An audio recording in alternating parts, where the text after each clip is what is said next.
Bonjour chers auditeurs et chères auditrices, nous nous retrouvons aujourd'hui lundi 23 juin. Pour Il était une fois, nous allons frères et sœurs méditer sur l'évangile ce matin. Évangile donc selon saint Matthieu, le chapitre 7, les versets 1 à 5. En ce temps-là, Jésus disait à ses disciples, « Ne jugez pas pour ne pas être jugés. De la manière dont vous jugez, vous serez jugés. De la mesure dont vous mesurez, on vous mesurera. Quoi ? Tu regardes la paille dans l'œil de ton frère et la poutre qui est dans le tien, tu ne la remarques pas? Ou encore, comment vas-tu dire à ton frère, laisse-moi enlever la paille de ton œil, alors qu'il y a une poutre dans ton œil à toi? Hypocrite, enlève d'abord la poutre de ton œil, alors tu verras clair pour enlever la paille qui est dans l'œil de ton frère.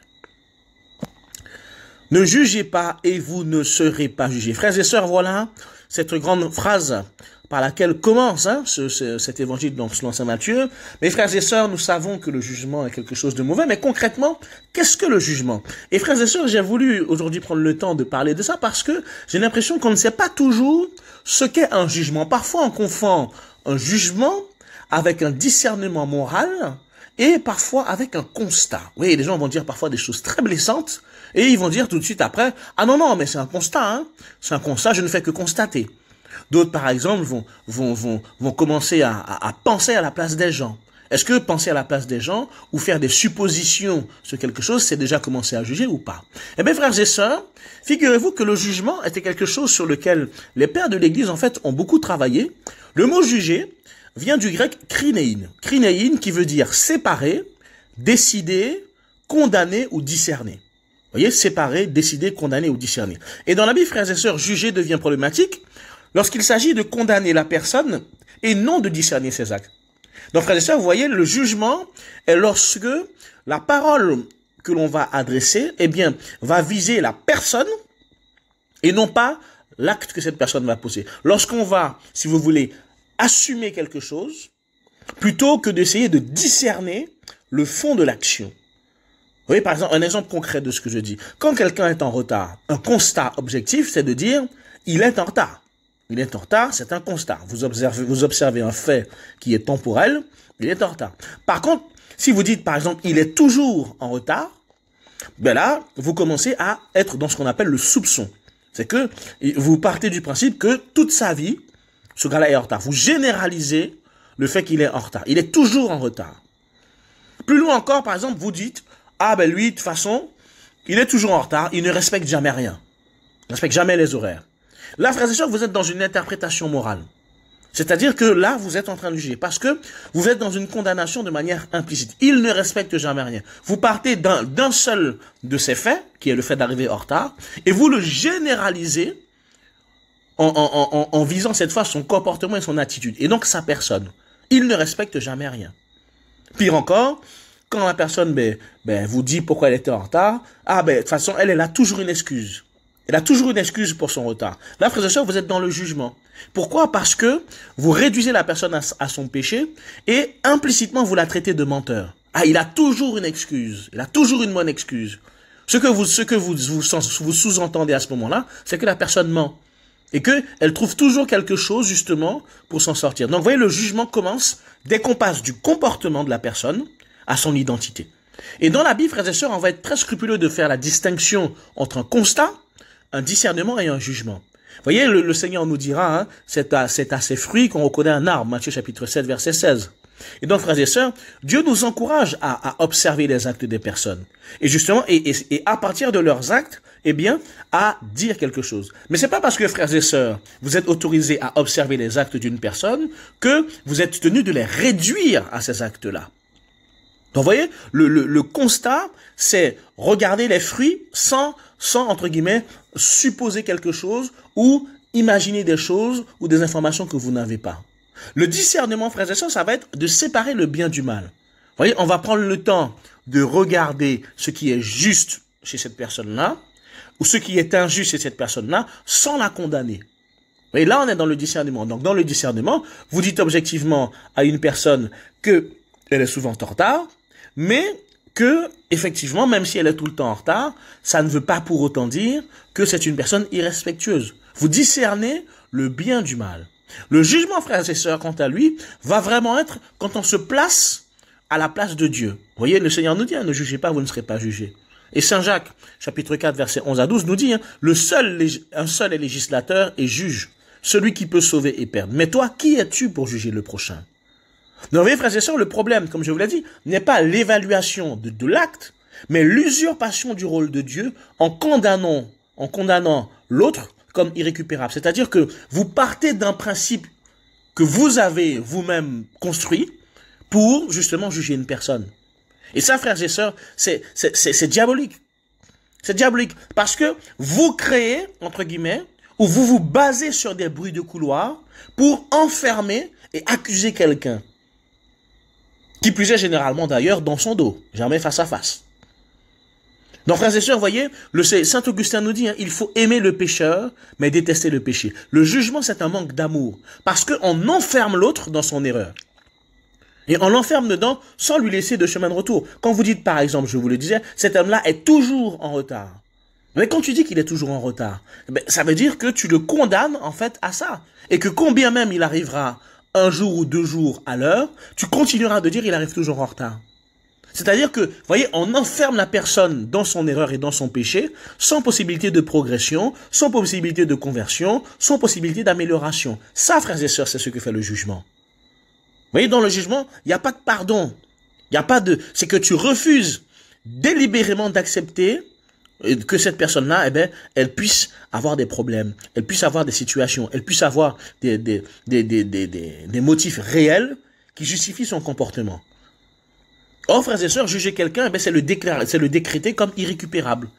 C'est le décréter comme étant, eh ben, c'est quelqu'un qui ne peut pas changer, qui ne peut pas évoluer. C'est nier, frères et sœurs, à ce moment-là, la puissance de la grâce de Dieu en lui. Donc maintenant qu'on a dit tout ça, frères et sœurs, pour vous aider un peu à mieux voir dans quelle situation, frères et sœurs, est-ce que l'on juge, vous voyez, on va prendre un exemple concret. On va prendre un exemple concret. Une femme arrive dans le bureau, une collègue arrive, cette collègue-là est toujours bien maquillée. Toujours bien maquillée. Eh bien, tout de suite, on a une première réflexion de quelqu'un qui va dire « Ah, cette femme, elle est très maquillée aujourd'hui. » C'est un constat. Même si elle est peut-être surmaquillée, tu dis « Bon, cette femme-là, elle est très maquillée aujourd'hui. » C'est neutre, c'est descriptif. Tout le monde voit qu'elle est très maquillée aujourd'hui. On va commencer à entrer dans le jugement quand on va dire « Elle est très maquillée aujourd'hui parce qu'elle cherche l'attention. » Qu'est-ce que vous en savez qu'elle cherche l'attention? Peut-être qu'elle a juste eu envie de se maquiller. Mais vous voyez, vous partez du principe que parce qu'elle s'est maquillée, elle cherche l'attention de quelqu'un. Donc vous commencez à lire ses intentions sans aucune preuve.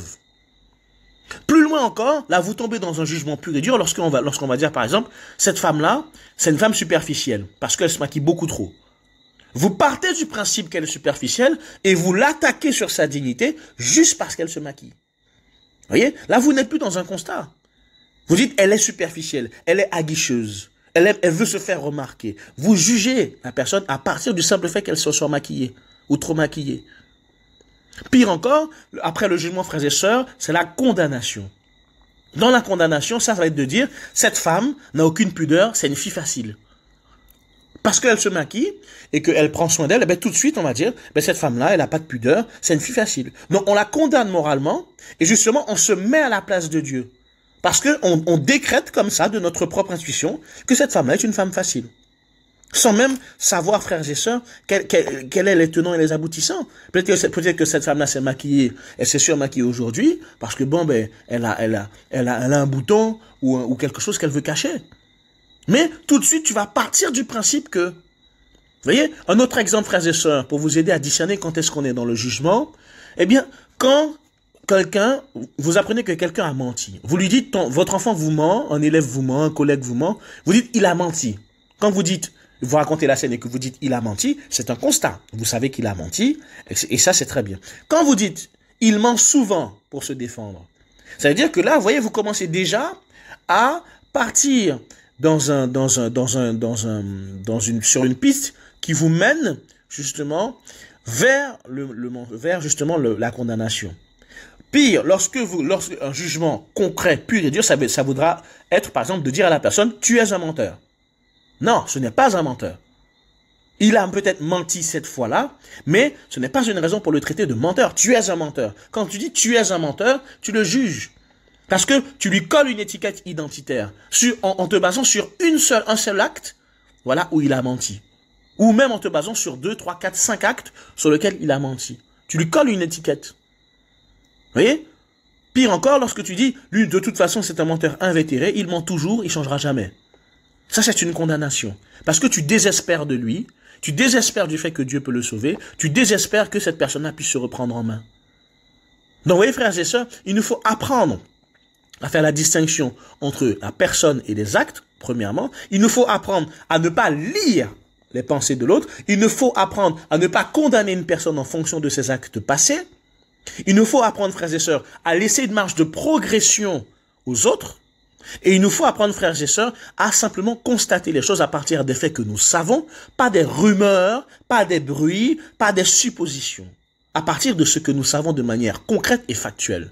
Là, frères et sœurs, vous pouvez dire, c'est un constat. Autrement, vous commencez à prendre la piste d'un jugement. Vous voyez que, typiquement, donc, frères et sœurs, demandons au Seigneur de nous apprendre, frères et sœurs, à vraiment cultiver, voilà, cette posture bienveillante. Pour ce faire, frères et sœurs, apprenons à cultiver la compassion. Voilà, vis-à-vis des personnes, à ne pas tout de suite chercher à essayer de trouver ou inventer des motifs qui justifient leurs actions, mais à cultiver la compassion pour nous rapprocher des personnes. Et vraiment prendre le temps de les accueillir telles qu'elles sont, de ne pas les juger sur les actes qu'ils posent. Ensuite, frères et sœurs, deuxièmement, il faut nous rappeler notre propre misère. Que celui qui n'a jamais péché jette la première pierre. Jean chapitre 8, verset 7. Si toi tu es saint, si toi tu n'as jamais cherché l'attention, si toi tu n'as jamais menti, eh bien dans ce cas-là, lève la main et juge ouvertement les autres. Autrement, tais-toi. Autrement, tais-toi. Troisièmement, frères et sœurs, corrigez fraternellement les personnes sans condamner. Si ton frère a péché, Matthieu 18, 15, va le reprendre entre toi et lui seul. Va pas raconter à tout le bureau, va le reprendre entre toi et lui seul. En partant de ce qu'il a fait, en partant de l'acte qu'il a posé, non pas de sa personne, en partant du constat que tu as fait, et en partant justement avec cette a priori de bienveillance. Alors, frères et sœurs, demandons au Seigneur justement de nous aider à corriger avec charité, à ne pas étiqueter par orgueil, à ne pas supposer et à ne pas enfermer les autres justement dans leur passé et dans leurs erreurs. Au nom du Père et du Fils et du Saint-Esprit. Amen.